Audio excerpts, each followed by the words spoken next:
Hello judicial service aspirants, judicial dream की model answer class में आप सभी का स्वागत है। जैसे कि आप सभी को पता है कि हमारी एमपीजेएस की जो टेस्ट सीरीज़ है वो 13 सितंबर को लॉन्च हो चुकी है और हमने सबसे पहला मॉक टेस्ट आईपीसी का अपलोड किया था। उसके बाद हमने दूसरा मॉक टेस्ट सीपीसी का, उसके बाद सीआरपीसी का और आज हम इंडियन एविडेंस एक्ट का मॉक टेस्ट अपलोड करने जा रहे हैं।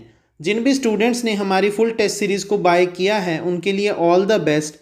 परंतु अभी तक जिन भी स्टूडेंट्स ने हमारी फुल टेस्ट सीरीज़ को बाय नहीं किया है वो हमारे इंडिविजुअल मॉक टेस्ट को भी बाय कर सकते हैं और उसे एनालाइज करने के बाद यह डिसाइड कर सकते हैं कि उन्हें हमारी फुल टेस्ट सीरीज़ को बाय करना चाहिए या बाय नहीं करना चाहिए। इस टेस्ट सीरीज़ की सारी डिटेल हमने एक ब्रोशर में डाल दी है और उसका लिंक हमने डिस्क्रिप्शन में छोड़ दिया है।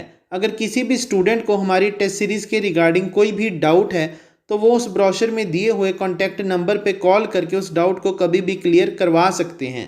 और जैसे कि जो बिहार के एग्ज़ाम में स्टूडेंट्स अपीयर हो रहे हैं उनके लिए भी हमने एक स्पेशल टेस्ट सीरीज़ को लॉन्च किया है और जो भी स्टूडेंट्स हमारी उस टेस्ट सीरीज़ को बाय करने में इंटरेस्टेड हैं वो हमारी टेस्ट सीरीज़ की डिटेल हमारे ब्रोशर में से पढ़ सकते हैं। उसका लिंक भी हमने डिस्क्रिप्शन में छोड़ दिया है। और जो भी स्टूडेंट्स हमारी टेस्ट सीरीज़ को बाय करने में इंटरेस्टेड हैं और अगर उन्हें कोई भी डाउट है तो वो उस ब्रोशर में दिए हुए कॉन्टैक्ट नंबर पे कॉल करके उस डाउट को कभी भी क्लियर करवा सकते हैं। चलो अब हम अपने आज के मॉडल आंसर को डिस्कस करते हैं।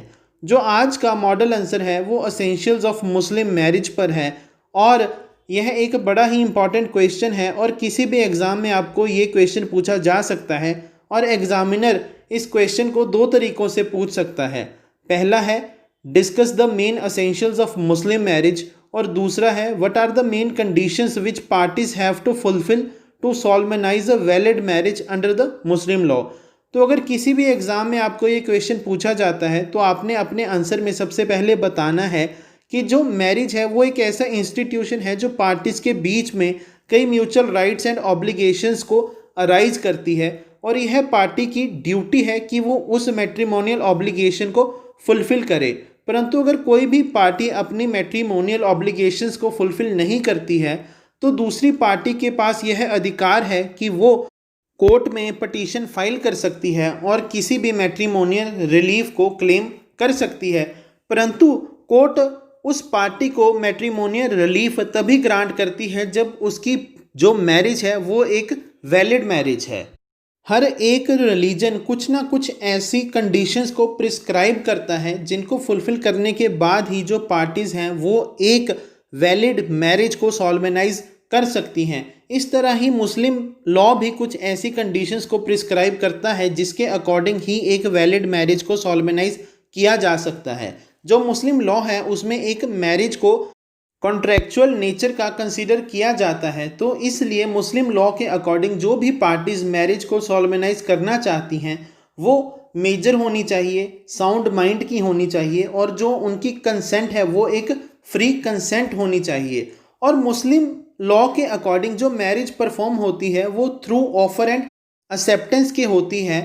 तो इसलिए अगर किसी भी पार्टी को मैरिज सॉल्मनाइज करनी है तो वह दूसरी पार्टी को एक ऑफ़र देता है और जो दूसरी पार्टी है वो उस ऑफ़र को एक्सेप्ट करती है, तभी उनके बीच में एक वैलिड मैरिज सॉल्मनाइज होती है। परंतु मुस्लिम लॉ के अकॉर्डिंग जो वो ऑफ़र एंड एक्सेप्टेंस है वो एक ही मीटिंग में होना चाहिए और एक ही टाइम पे होना चाहिए। इसका मतलब यह है कि अगर कोई भी लड़का दूसरी लड़की को मैरिज के लिए ऑफ़र देता है तो उस लड़की को उस मैरिज के प्रपोजल को उसी समय एक्सेप्ट करना पड़ेगा।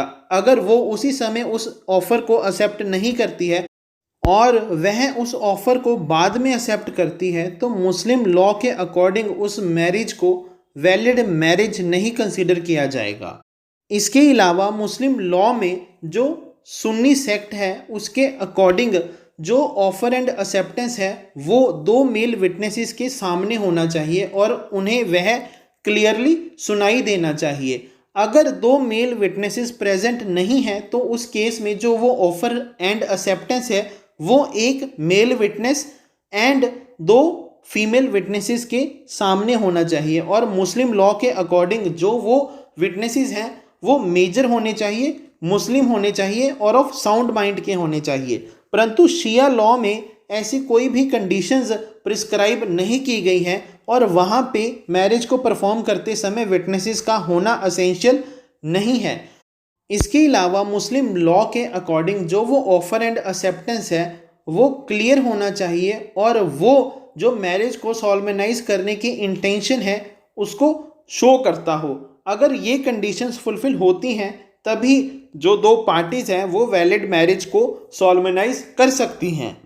इसके अलावा मुस्लिम लॉ के अकॉर्डिंग जो पार्टीज़ मेजर हैं तो उस केस में वो खुद ही ऑफर एंड एक्सेप्टेंस को मेक कर सकती हैं, परंतु अगर जो पार्टीज़ हैं वो माइनर हैं या फिर ल्यूनेटिक हैं तो उस केस में उनके बिहाफ पे जो उनके गार्डियंस हैं वो भी ऑफ़र दे सकते हैं और उस ऑफ़र को एक्सेप्ट कर सकते हैं।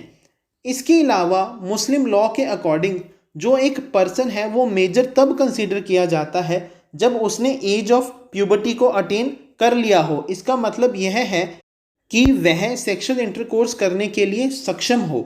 और मुस्लिम लॉ के अकॉर्डिंग जो एज ऑफ प्यूबर्टी की एज है वो बेसिकली 15 ईयर्स है।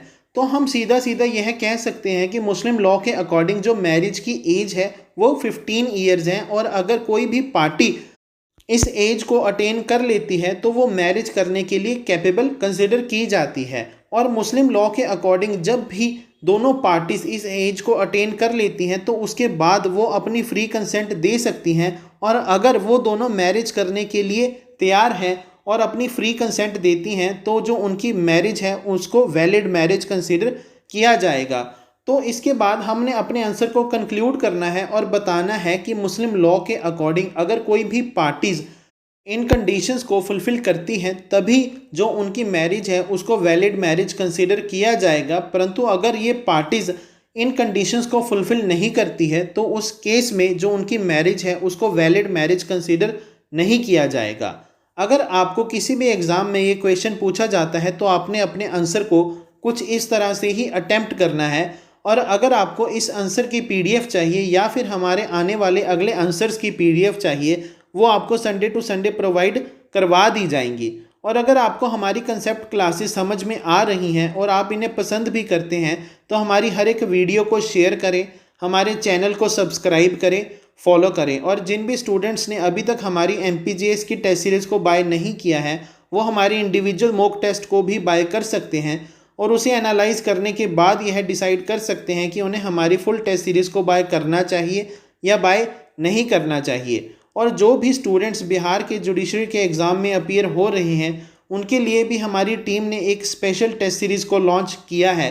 अगर वो हमारी टेस्ट सीरीज़ को बाय करने में इंटरेस्टेड हैं वो हमारे ब्रोशर में से उसकी सारी डिटेल को पढ़ सकते हैं और अगर फिर भी उनके मन में कोई डाउट है तो वो उस ब्रोशर में दिए हुए कॉन्टैक्ट नंबर पर कॉल करके उस डाउट को कभी भी क्लियर करवा सकते हैं। Thank you.